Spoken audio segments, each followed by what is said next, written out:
Hey everybody, it's Jill from PragerU Kids. Welcome to our marathon. We've got all your favorite PragerU Kids shows right here, right now. Enjoy.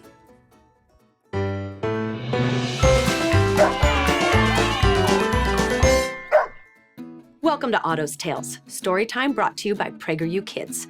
I'm Jill, here with Otto, and today we're reading a book about a very important day that happened in United States history. Now, this is a serious story that was scary for a lot of people, but this story also shows us how many heroes there are all around us and how much Americans can love and help each other when we need it. Hey, Otto, why don't you get comfy and listen?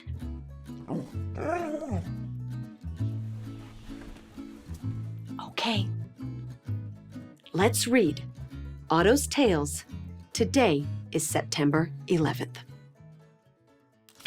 Rough, rough. I'm Otto. Today is September 11th, a tragic day in our nation's history. It's important to never forget what happened that fateful day in 2001. We also remember how the country came together, strong and united, after facing a very sad and hard time.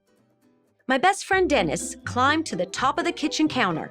"This is our big red fire truck," he said. "I'm on top of the ladder." "It can be our time machine," I barked. "There's a lot to learn on our next adventure," Dennis said. "Let's roll." Zoom! We traveled back to New York City. "A lovely morning," I said. "Sure is pretty." A September day, the sky bright blue, lots of people at work with lots of business to do. At the World Trade Center, we planned to spend several hours. There's a spectacular view atop the Twin Towers. A day like all others, we had nothing to dread. We had a snack in the plaza, and Dennis patted my head. But while we were busy eating and talking, very bad men with an evil plan were plotting. In a few short minutes, our world would be changed by 19 terrorists boarding 4 planes. They hated our country, its people so free. A world without America they wanted to see. Osama bin Laden was the bad man in charge. His group called Al-Qaeda had grown quite large. Just as we finished our yummy treat, a sound was heard by all on the street. "Look there," said Dennis. "What's that up in the sky?" It was a plane flying low that should have been high. The plane hit one of the towers in a fiery flash. There was a huge explosion and a very loud crash. We all stood shocked, not knowing what to do. Was America under attack? No one quite knew. And just then, the other tower was hit by plane number 2. The first responders that arrived were so brave. They thought only of the people their efforts might save. The firemen ran toward the buildings as smoke filled the air. They displayed great courage, a trait very rare. There were people helping one another all over the place, young and old, men and women of every background and race. So grateful we were for all the good people tried to do. We climbed into our fire truck, waved, and called out, "Thank you." "On to the White House," Dennis said, and zoom! We found ourselves inside an oval-shaped room. President George W. Bush spoke to the nation that night. He said, "This is a day when all Americans unite. The terrorists tried to scare us and get us to retreat, but our country is strong. America, they can't defeat." Dennis chimed in. "We saw so many people today doing good. Americans helping each other in any way they could." In the days that followed, American flags filled the sky. The country came together, and we know the reason why. We waved goodbye to President Bush, jumped back in our fire truck, and gave it a push. "Zoom!" Dennis shouted. "To the future we go," driving the fire truck with me in tow. We returned to New York on another 11th of September. The city built the 9/11 Memorial to help us remember. The place where the towers once stood is now called Ground Zero. People were there to honor the fallen, both victims and heroes. There was so much at the memorial to learn and to see, like what happened that day at the Pentagon and on Flight 93. "Dennis," I said, "what the terrorists did was wrong. They tried to hurt us, Otto, but America is strong. Look, I said, pointing at those two beams of light.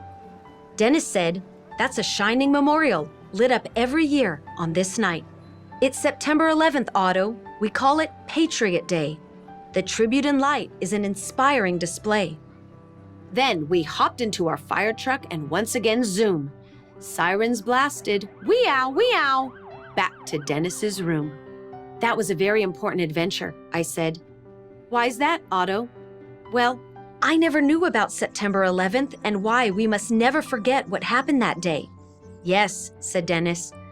America was attacked for being strong and free. The terrorists tried to destroy our way of life, but they did not succeed. And Americans came together even stronger after that terrible attack, I said. That's right, said Dennis. Many people acted like heroes that day. Our firefighters, police officers, and first responders displayed the best of America, land of the free and home of the brave. We will never forget them, I barked. And we will never forget September 11th. God bless Patriot Day. God bless Patriot Day. We will never forget. Rough, rough. The end. Now, that was a kind of story we've never read before. What did you think, Otto? I agree with you. We should salute all those police officers, firefighters, emergency responders, and everyone who helped so many on that day. We are thankful to be safe now, and we will never forget September 11th.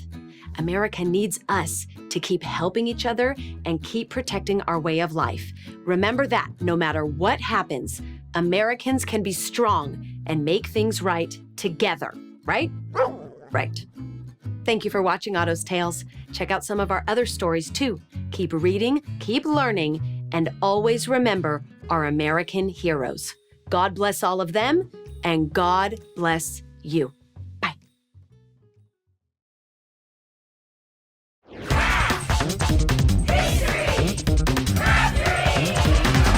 Welcome to Craftery by Prep, PragerU resources for educators and parents. We've got crafts, history, and your questions. I'm Jill, and today we're designing custom shirts to honor some of our first responders, police officers, and firefighters.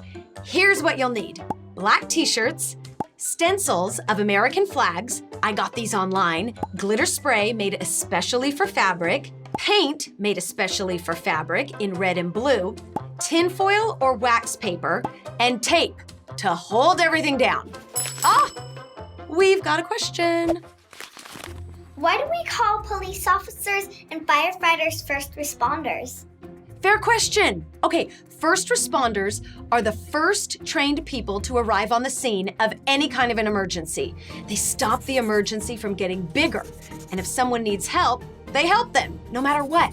Police officers and firefighters keep all of us safe and are our real-life heroes. Okay, you ready to make our shirts? Now, you might need your mom, dad, a sibling, or a friend to help you because this is gonna be really fun, but it might get really messy. We start with a clean black t-shirt, and then you use your foil or waxed paper to slip in between the shirt so that the paint doesn't bleed through to the other side. Flatten it up, make sure it's nice and smooth. When you lay your flag stencil on top of the shirt, make sure that the stars are in the upper left-hand corner when it's facing you, because that's the proper way to hang a flag. Tape to hold everything down.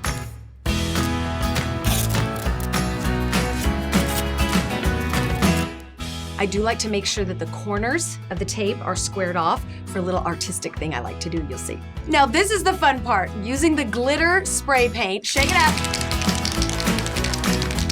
Shake it up, shake it up, shake it up, shake it up. Make sure you follow all the instructions on these spray paint cans, and you're doing this in a well-ventilated area, outside. Ready, set, spray.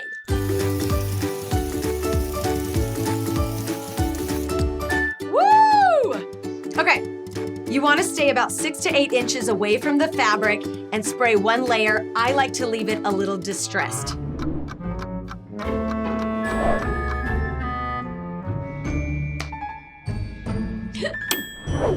Time for the big peel off. Careful.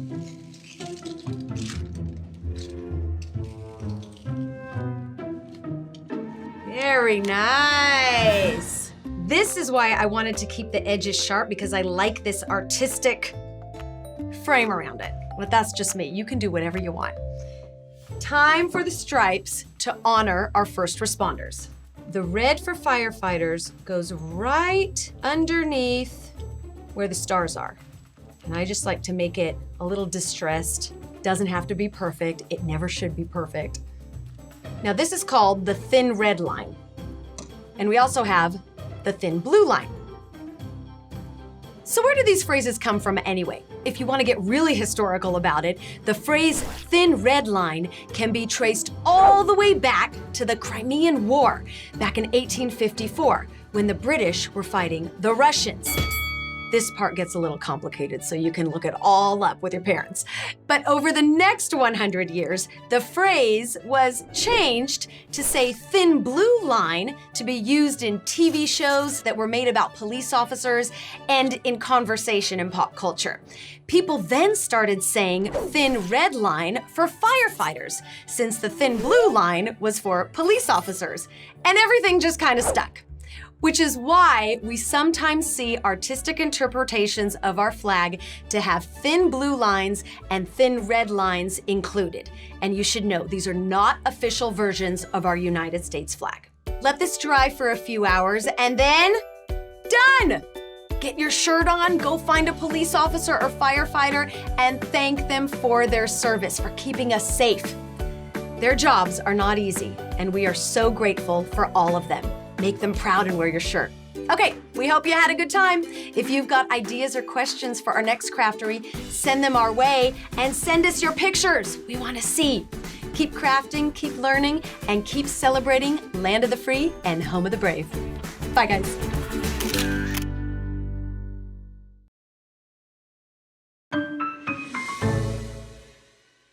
That's right, Bob. Despite some violence and destruction by some of our angrier activists, we're seeing mostly peaceful protests.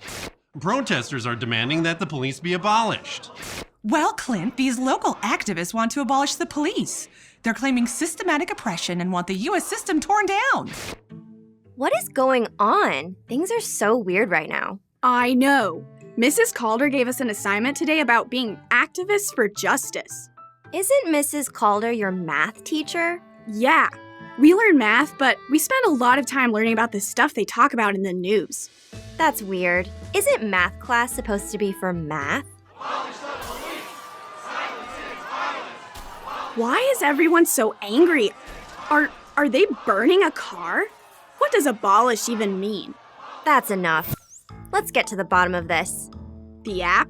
You got it. Abolitionist? Let's check this out. Hi, are you an abolitionist? I am. My name is Frederick Douglass. Welcome to 1852. Thanks. I recognize you from a picture in my U.S. history textbook. You have really cool hair. I'm Layla. That's my brother Leo. We're trying to learn about activism and abolishing things. Can you help us? Well, not to brag, but I'm the perfect guy for you to talk to. I'm the most famous activist in America, and I'm currently working on getting something abolished. Abolish means to end, right? What are you wanting to get rid of? I want slavery to end. At this time that you have come to visit, for half of the United States, it is okay for some people to own other people, make them work for many hours for no pay, and force them to do anything, anytime. That's so unfair and horrible. You're right. The sad fact is slavery has existed everywhere in the world for thousands of years. But it's especially disappointing here because America was founded on the idea of freedom. Yet so many black people are not free. Are you a slave, Mr. Douglas? I was, but not anymore. I was born a slave, and I was taken from my family at the age of 6. That's just so terrible. How did you deal with that? It was very hard, and I was often sad. But I taught myself to read and write, and like I always say, knowledge is the pathway from slavery to freedom. As a boy, I was regularly beaten. But when I was 21, I had had enough and escaped to the North, where slavery is against the law, and have never looked back. Today, I am a free American, fighting for all to be free. How can there be slavery in America when the Founding Fathers said that all men are created equal? Yeah, and I've heard that some of those founding fathers owned slaves. What about that? Children, our founding fathers knew that slavery was evil and wrong, and they knew that it would do terrible harm to the nation. They wanted it to end, but their first priority was getting all 13 colonies to unite as one country. The southern colonies were dependent on slave labor, and they wouldn't have joined a union that had banned it. Are you okay with that? I'm certainly not okay with slavery, but the Founding Fathers made a compromise to achieve something great, the making of the United States. If they immediately outlawed slavery after winning independence, the southern colonies would have formed their own slave-owning country. Our founders created a system they thought would have slavery end gradually. Well, we're here in 1852, and America's been around for about 75 years. You're still trying to get slavery abolished. It doesn't sound like the system the Founding Fathers set up is working. On the contrary, all the northern states outlawed slavery by 1804, and buying slaves from Africa was outlawed for the whole country 4 years later. What's taking the southern states so long to do what's right? Great streams are not easily turned from channels worn deep in the course of ages. Huh? What I mean is, sometimes things are more complicated than they might seem, and complicated problems take time to solve. When I have a complicated math problem, if I rush to solve it, I make mistakes. Leo, ending slavery is such a bigger deal than your math problems. It certainly is, Layla. Along with independence and democracy, it's probably America's biggest deal. There was no real movement anywhere in the world to abolish slavery before the American founding. Slavery was part of life all over the world. It was America that began the conversation to end it. But Leo is correct that big problems need to be approached very carefully. Have you kids heard of William Lloyd Garrison? No. Nope. He's an abolitionist like me, and he and I used to be friends, but we aren't any longer. We don't agree how to solve problems. William refuses all compromises, demands immediate change, and if he doesn't get what he wants, he likes to set things on fire. Sounds familiar. Sounds like you know the type.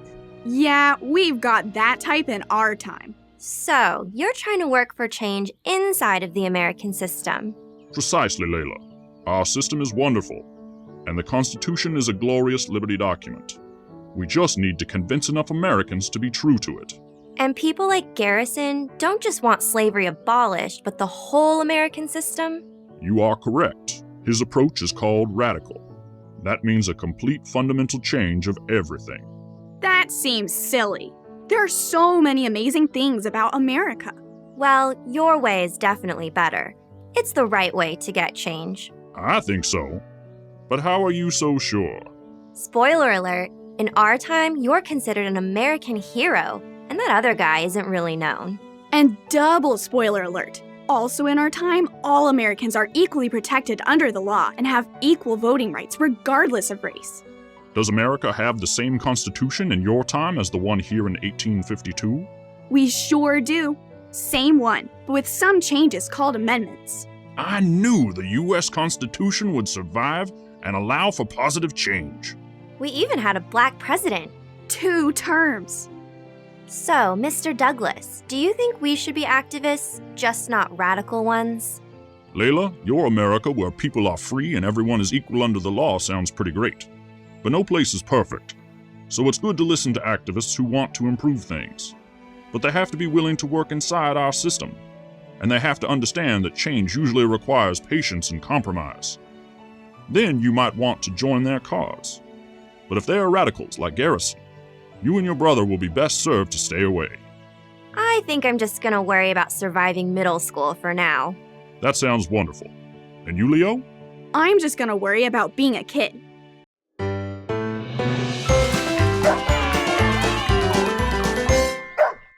Welcome to Otto's Tales. I'm Candace, and as many of you know, I recently became a mother for the first time, so I'm so excited that PragerU is making shows and books for kids. Today, we're reading a story about a boy named Dennis who traveled back in time with PragerU's very own Otto. It's called Otto's Tales, the National Anthem and Pledge of Allegiance. Let's get started. Rough, rough. Dennis and I are going on another big adventure. It's time we learn about patriotism and why we love our country, the United States of America. We dressed up like the flag in red, white, and blue. We jumped in our ship, and just like that, zoom! Off to 1814 in Baltimore. There was an ongoing war. The British came to fight, but couldn't take much more. The British wanted Fort McHenry, but us Americans said no. This was the War of 1812, and the British had to go. They fired cannonballs and rockets at the fort all night. The Second War for Independence was one heck of a fight. But in the morning at dawn, our flag was raised high. It was still there, waving in the sky. Our worries were relieved when we saw such a sight. Our American flag still raised, had flown through the night. Francis Scott Key, who was there at that time, wrote a poem about the battle and even made it rhyme. The poem he wrote was quite the composite. He carried it with him inside his front pocket. "Oh, say, can you see?" Francis did recall. Dennis said, "I've heard that sung before a game of baseball." Francis continued, "The rocket's red glare, the bombs bursting in air." I barked, "That's why we sing, our flag was still there." Dennis said, "It's our star-spangled banner and it makes me so proud. I will always love our country," I happily vowed. I asked, "But why do people sing it before we watch a game?" Dennis said, "Our national anthem reminds us of how together we came." "I'm glad you like my poem," Francis grinned at us on cue. We looked up at the flag with its red, white, and blue. Then zoom, off we went to 1954. Our ship became a school bus. I almost flew out the door. Our big yellow bus stopped in front of a school. "Dennis," I barked, "look at the kids, how cool!" Lots of children were playing and having fun. Then the bell rang, and they started to run. They went to their classes and sat in their chairs. They looked up at the teacher with soft, quiet stares. "Time to say the pledge," the teacher did start. The students stood up and put their hands on their hearts. "I pledge allegiance," they all together did say. "Dennis," I asked, "do they do this every day?" "Yes," Dennis said with his hand on his heart. "It is how every day at school should start." President Dwight Eisenhower's picture hung on the wall. "Who's that?" I whispered in a voice oh so small. "That's the current president," Dennis answered with a smile. He added, "Under God, to the pledge we've said this whole while." "That's pretty important," I whispered back to my friend. "So is liberty and justice for all, like we say at the end." We hopped back on our bus, and then again, zoom, vroom, vroom, vroom, back to Dennis's room. "That was my favorite adventure yet," I barked. "You say that every time, Otto." "Well, I never knew how much I loved our national anthem and the Pledge of Allegiance." "Yes," said Dennis, "our flag, with its red, white, and blue stars and stripes, is more than just a piece of cloth. It represents our country. And that's why we stand for it when we sing the national anthem and say the pledge," I replied. "We don't say the pledge because America is a perfect place," Dennis explained. "We say the pledge because America is a good place, and because it is our place. And we can make it even better," I barked. "We've been doing that since 1776. God bless America," shouted Dennis. "God bless America. Ruff, ruff." The end. That was a great adventure, not only because of the ship and school bus, but because our Pledge of Allegiance and national anthem have unique stories about how they were created and meaningful traditions about why we still say them today. Next time you do the Pledge of Allegiance at school or stand up for the Star-Spangled Banner, say and sing the words loudly and proudly. America is a special place, and it's up to all of us together to keep our traditions alive. Check out more videos like this at PragerU.com/kids.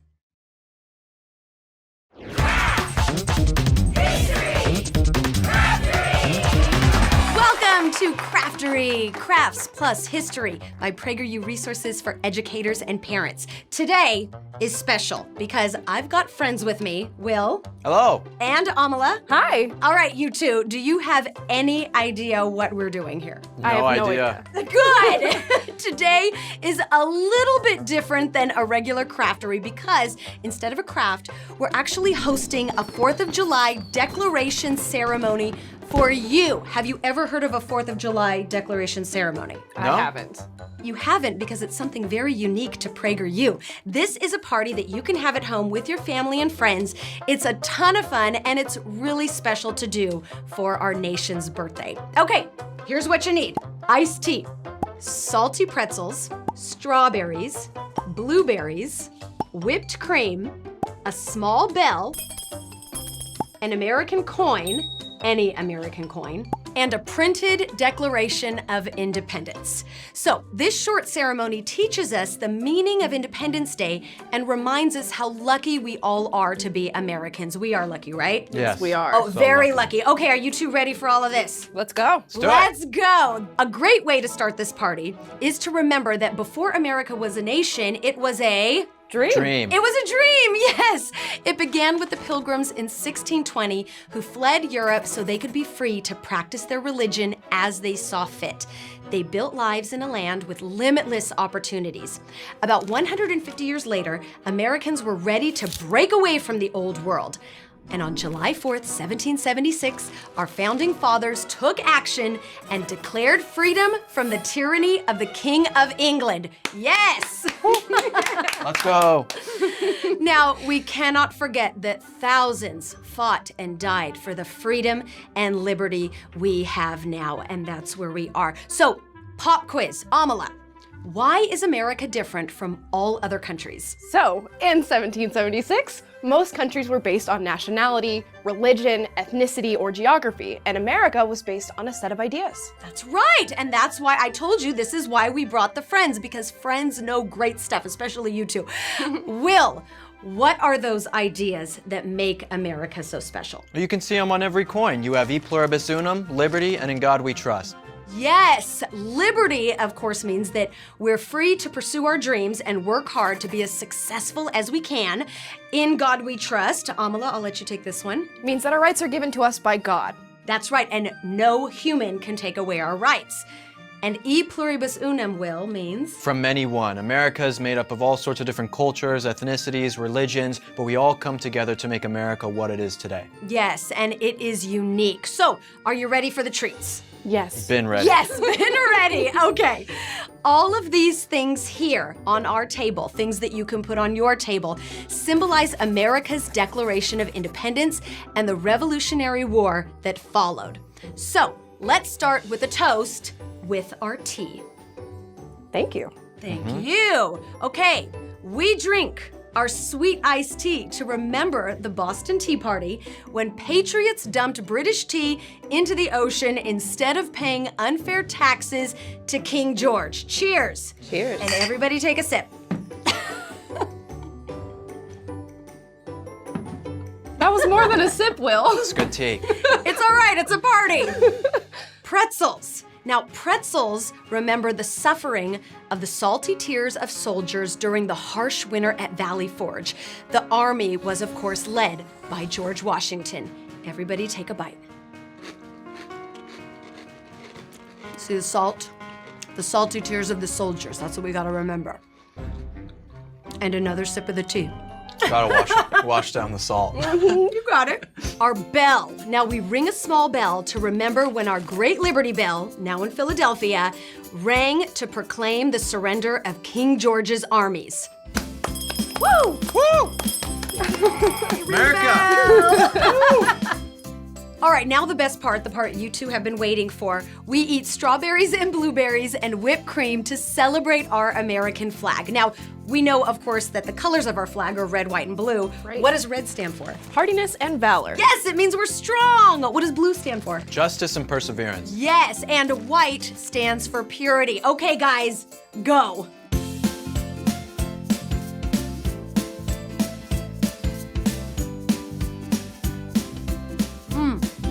Sounds Right? amazing. Tastes like America. Now, we know that America is not perfect, but our ideals, opportunities, and history of always wanting to become better are things we can all be proud of, yes? Yes, And we are definitely. proud to be Americans. Of course. Of course we proudest. are. So we've got one last thing to do. Sign our names on the copy of our Declaration of Independence. Ladies first, Amala. Okay. Yay!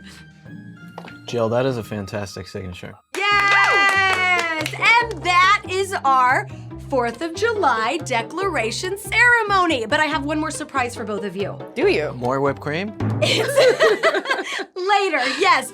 This is a special party favor. If you haven't seen it yet, or maybe you have, our brand new Otto's Tales book, the National Anthem and Pledge of Allegiance. Now, this is for kindergarten through 2nd grade, but Will, I have a feeling you're really gonna like it. Take a look on the inside. Show us the pictures. Look at that. A perfect way, beautiful, right? It's a perfect way to celebrate America and the 4th of July with your family and friends at home. You can find out more information about how to get the book on our website. And we wish all of you the happiest 4th of July ever. Keep learning and keep celebrating land of the free and home of the brave. Bye, guys. God bless America. You guys are great.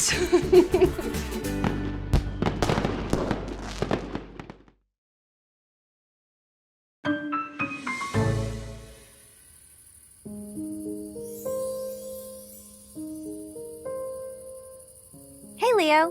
What you doing out here? Just looking at the moon. It's really big tonight. I just saw your new soccer trophy. Very cool. I didn't win the trophy. We lost every match and I played terrible. Everyone got one for participating. Well, at least it looks good. Bigger than most of my trophies. Yeah, I guess, but honestly, it makes me feel weird. Trophies are good, but I don't feel like I earned it. My coach said we should feel good because we tried, so I guess I should be proud, but I don't know. Yeah, it is a little weird to get a trophy when you lose. You are so good at sports, you almost never lose. I'm starting to think competition just might not be my thing. Leo, competition is good for you, and it might not feel like it, but losing is actually good for you too. Why would losing ever be a good thing? Life's famous winners started with losses. Like who? Yeah, let's go! Let's see.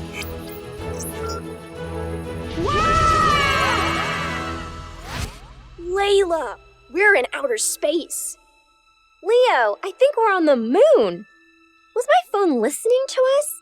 You just were talking about the moon. This can't be right. I don't like where this computer's taking us. I'm gonna take over and land us manually. Neil! Do we have enough fuel? We're almost out! I got this. Woo! We did it! USA! USA! USA! The Eagle has landed. Leo, aliens? Either aliens or astronauts. OMG! This is incredible! We won! Buzz, buzz, easy. I'm gonna go out there and fulfill the mission. Okay. I'll get everything else ready. That's one small step for man, one giant leap for mankind. Ah! Aliens! No. We're not aliens. We're Leo and Layla from the future. We thought you might be aliens. Ah. Well, we're American astronauts. I'm Neil Armstrong, and Buzz Aldrin is in the lunar module. It's the summer of 1969. What are you doing here? We're trying to learn about competition, and for some reason, our time machine delivered us here. It might have made a mistake. Uh-huh. Actually, you're in the perfect time and place. I don't mean to sound boastful, but you've just witnessed one of the greatest victories in history. A victory for the USA, but also a victory for mankind. You getting here to the moon? Yep, let me tell you about it. After the massive destruction of World War II, the two most powerful countries were the United States of America and the Soviet Union. Is the Soviet Union the same thing as Russia? Close. Russia's been around for hundreds of years. But in the year of 1917, a group of people called the Communists took it over. These communists called themselves Soviets, and the new country they set up was called the Soviet Union. Over the years, the Soviets expanded their territory and took over many countries. It can be confusing, but just think of Russia as being the biggest country inside the communist-led Soviet Union. Okay, gotcha. And we know from our trip to see President Reagan that communism is a system of government that oppresses people and makes life terrible. Whoa. Ronald Reagan, the actor, became president? Yeah, a really good one, too. Well, it sounds like President Reagan taught you well. Communism is very bad. And for the last 25 years, we Americans have been in a battle to stop it. One of the biggest parts of the battle has been a competition for global influence. Influence? Is that like when my mom says to be a good example for Leo? It's pretty similar. In this competition for influence, America wants to show the world a way of life where people are free is better than the communist way of life where people are controlled by their government. What does you and Buzz coming to the moon have to do with it? In this competition, we want to show that the American way of life produces better athletes, better art, better food, better everything. That includes better technology. And there's no better demonstration of technology than space exploration. We and the Soviets have been competing for years now to see who can win the space race. And until today, we kept losing. America? Losers? No way. How? First, we competed to see who could get a satellite into space. They won. Then the communists were the first to get a living creature into space. And then the really big one, the Soviets beat us into getting a man into space. We've had so many failures over the years, but we never gave up. Were the failures devastating? Did you get a participation trophy? Nope, I didn't need one of those. And look, no one likes to fail, but it's the part of life that leads to success. Are you saying it's good to lose? It's the pain of losing that drives a person to improve. So the road to victory is paved with losses. Without our losses in the space race, we wouldn't be standing on the moon today. That's why it's so great when you have a coach who pushes you to be a winner. After our losses, we were never rewarded or consoled. In fact, after the Soviets got the first man into space, the guy who was sort of like our coach, President John F. Kennedy, challenged our entire nation to work, to improve, and to do the unthinkable. JFK challenged America to be the first to put a man on the moon. But why, some say, the moon? Why choose this as our goal? We choose to go to the moon not because it is easy, but because it is hard. It is a goal that will organize our energy and skill. It is a challenge we are willing to accept and one we intend to win. It sounds like President Kennedy was a good coach. He certainly was a great motivator. He persuaded the government, private business, and every American man, woman, and child to make sacrifices and work together. And in under 8 years, here we are. We won. This makes me proud to be an American. Me too. What an accomplishment. What are you going to do when you get back to Earth? Won't everything be boring compared to this? I fell in love with the world of flight as an elementary student, and I got my pilot's license at the age of 16. What? That's just a few years older than me.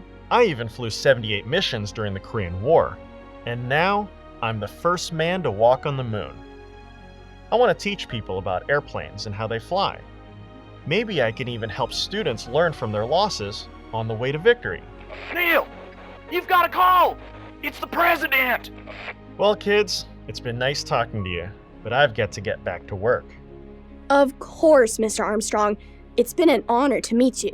Yeah, thanks to you and all the other Americans that made this happen.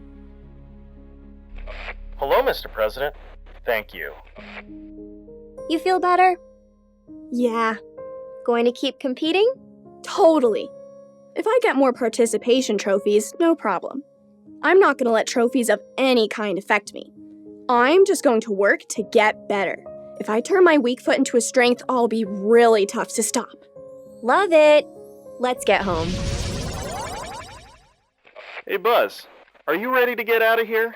I can't believe I forgot the golf clubs. To all the people that are listening and watching tonight, God bless you. Good night from Apollo 11.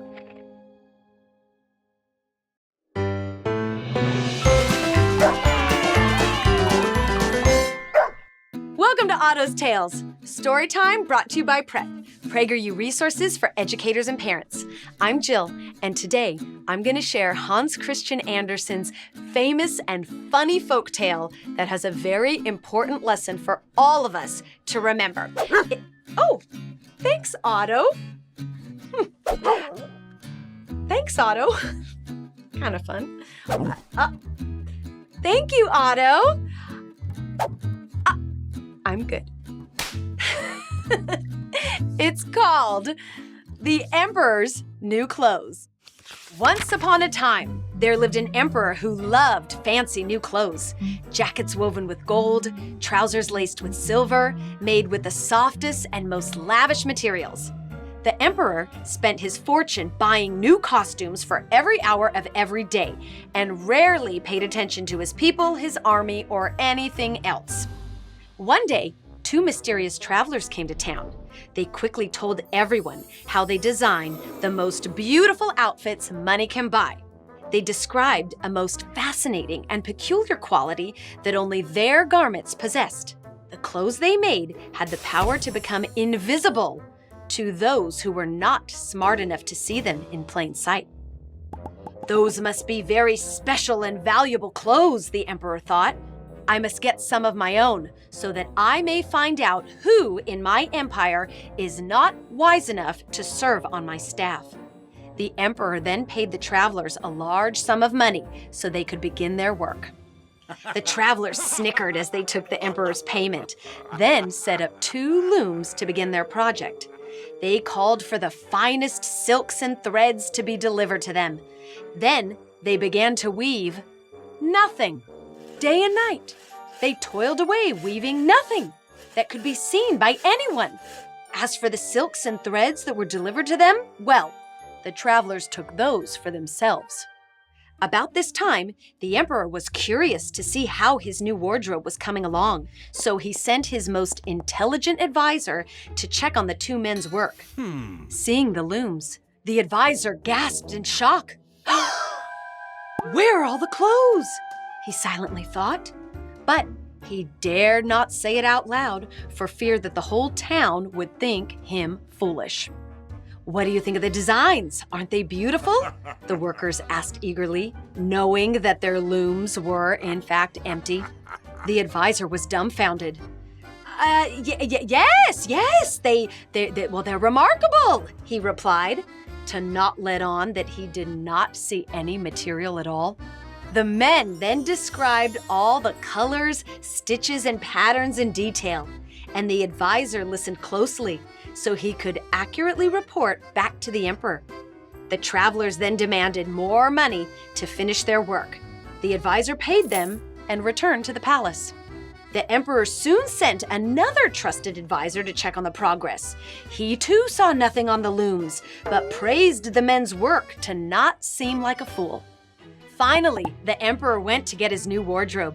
He was excited to see what everyone was now talking about as being the most elegant and magnificent wardrobe an emperor would ever wear. Entering the room, the emperor was shocked. There are no clothes here, he thought. But he didn't want to look like a fool, so he pretended to see what everyone else said they saw. Why don't you try on your new clothes? One of the travelers suggested. So the emperor did. He pulled on invisible pants, an invisible shirt, an invisible jacket, and topped off his ensemble with an invisible hat. The 2 men even helped him adjust an invisible belt.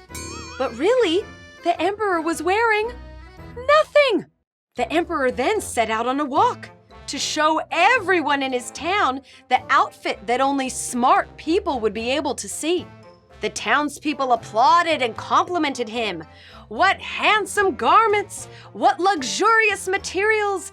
Each person was too scared to admit that the emperor wasn't wearing any clothes at all for fear their neighbors would think them fools.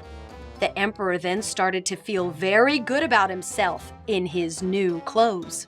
Then, out from the crowd, a child stepped up and shouted, "He has nothing on!" The townspeople looked at each other, looked at the emperor, gasped, and then agreed. one by one, until everyone admitted the same truth. You're right, he has nothing on. They all covered their eyes with embarrassment. The emperor knew he was naked as well, but pretended that all the townspeople were too foolish to see his fancy new clothes, even though he knew he wasn't wearing any and that the travelers had lied to him. I must keep up this act, he thought, to not look like a fool. The emperor returned to his palace, his advisors still too frightened to admit the new clothes were a lie. Eventually, the emperor asked the two travelers to make new clothes for his advisors too, so that they could all wear invisible garments, because they were too scared to admit that they had all been fooled. And for the rest of their days, they looked like fools to everyone else.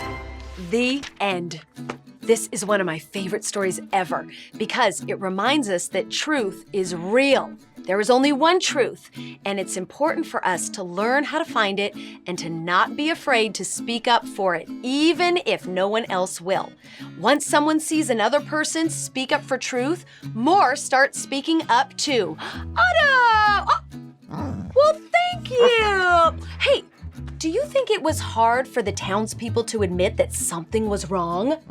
Yes, but protecting truth is always important for all of us. Never forget that, okay? All right. Thank you for watching Otto's Tales. Check out some of our other stories too. Keep reading, keep watching, and never be afraid to tell the truth. Good boy. Oh, thanks. Yeah, I like my new hat. That was so much fun! Thank you for joining us. Until our next marathon, keep celebrating Land of the Free and Home of the Brave.